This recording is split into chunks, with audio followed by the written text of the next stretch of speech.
Приветствую вас, дорогие друзья! Вы на канале Realistic PS. Несмотря на то, что перед майским обновлением почти нет никаких официальных новостей по eFootball 2022, так или иначе просачиваются некоторые слухи и кое-какие интересные находки, которые так или иначе, но в будущем появятся в eFootball. А поэтому в рамках сегодняшнего ролика предлагаю обсудить все новости, которые касаются будущих легенд, матч-пасса в игре, а также следующего обновления, которое уже прибудет в этом месяце, в 20-х числах мая.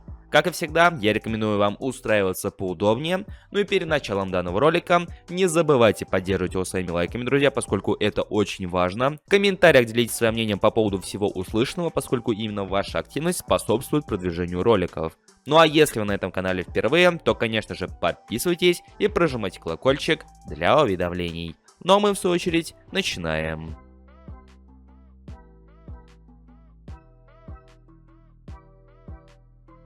С каждой новой недели в eFootball появляются все новые и новые легенды. Ну как сказать новые? Я люблю их называть ново-старые легенды, поскольку так или иначе они уже присутствовали в серии игр PES, но отсутствовали в eFootball. Таким образом, в игре мы уже получили Рональдиньо, Марадону и Луиша Фигу. И я более чем уверен, что это далеко не предел. К тому же недавние находки в аудиофайлах игры тому лишнее подтверждение. Один из мейкеров обнаружил, что в аудиофайлах игры скрыты еще две легенды, которые до этого ни разу не появлялись ни в серии игр PES, ни успели засветиться в eFootball. В частности, речь идет о двух игроках мюнхенской Баварии, а именно Клаусе Аугенталере и Паулу Серджио.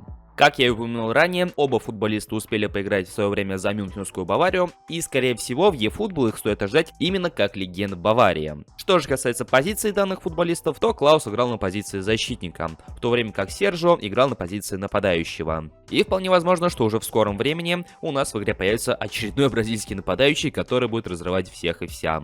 Но как думаете вы, дорогие друзья, насколько имбовыми будут эти карточки легенд? Или очередные легенды с натяжкой, у которых будет рейтинг под 86-87? Обязательно отпишите в комментариях. Также появилась небольшая информация касательно матч-пасса, который также ожидается где-то в 20-х числах рядом с обновлением. Информация поступила от нашего инсайдера Ренана Гальвани, а поэтому она более чем правдивая. Итак, что же говорит Ренан Гальвани по поводу матч-пасса? А именно то, что он появится в конце мая, то есть не вместе с обновлением в 20-х числах и не аккурат перед ним, а только после данного обновления. Также, по его словам, матч-пасс будет представлен в двух вариантах, а именно бесплатный и платный вариант. Трудно сказать, как сильно они будут отличаться и в чем будет заключаться их главное различие, но факт остается фактом, что у игроков будет вариант либо продолжать не донатить в игру, играть бесплатно, или же задонатить и получить чуть больше бонусов и тому подобное. Тем не менее, как отмечает сам Ренан, каждый из вариантов не обделит игроков наградами и целями, которые они должны выполнить, чтобы получить те или иные награды. И что самое главное, матч-пасс позволит игрокам зарабатывать голду, не донатя в игру. А как вы все знаете, большинство паков в игре, они именно что за голду, которую российские пользователи, например, не могут приобрести, ну или же могут, но обходными путями и втридорога, нежели оно было бы, если бы не было всех этих проблем. Поэтому это более чем хорошие новости, и вполне возможно, что уже вскоре каждый из игроков может заполучить себе голду. Ну и пару слов касательно предстоящего обновления, которое ожидается в 20-х числах мая. Как вы все знаете, релиз версии 1.0.0 сопровождается заголовком Season 1, которая представляет из себя нововведение в игровом процессе. Разработчики это нередко подмечают, подписывая паки с игроками, как великие завершители, дриблеры и тому подобное. Тем самым они пытаются намекнуть и в целом продемонстрировать, как сильно изменился игровой процесс на тех или иных игроках. Я так полагаю, что предстоящее обновление также получит новый заголовок и даже сменит цифру в сезоне. И в целом сезон в eFootball себя будет представлять не целый футбольный сезон, а именно что вот эти вот глобальные обновления. И вполне возможно, что второй сезон вплоть будет посвящен кроссплатформенности, которая также ожидается с этим обновлением. Конечно, еще не все платформы будут доступны, но большая часть из них уж точно. Как бы то ни было, ждать осталось совсем немного, и уже на следующей неделе мы узнаем, что же для нас приготовили разработчики.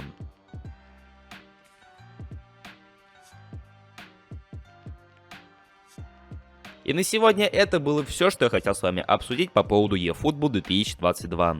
Как и всегда, в комментариях под этим роликом я буду рад услышать ваше мнение по поводу каждой из обсужденных новостей, что вы думаете насчет легенд, что вы думаете по поводу матч-пасса и что, по вашему мнению, будет представлять из себя Season 2. Обязательно поделитесь в комментариях.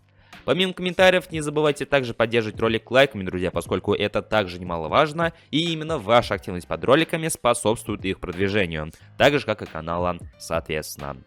Подписывайтесь на канал, если находитесь здесь впервые, и прожимайте колокольчик, чтобы не пропустить следующие ролики на нашем канале. У меня на сегодня все, я всех благодарю за просмотр и желаю вам всем приятной игры. Всем удачи и до скорых встреч!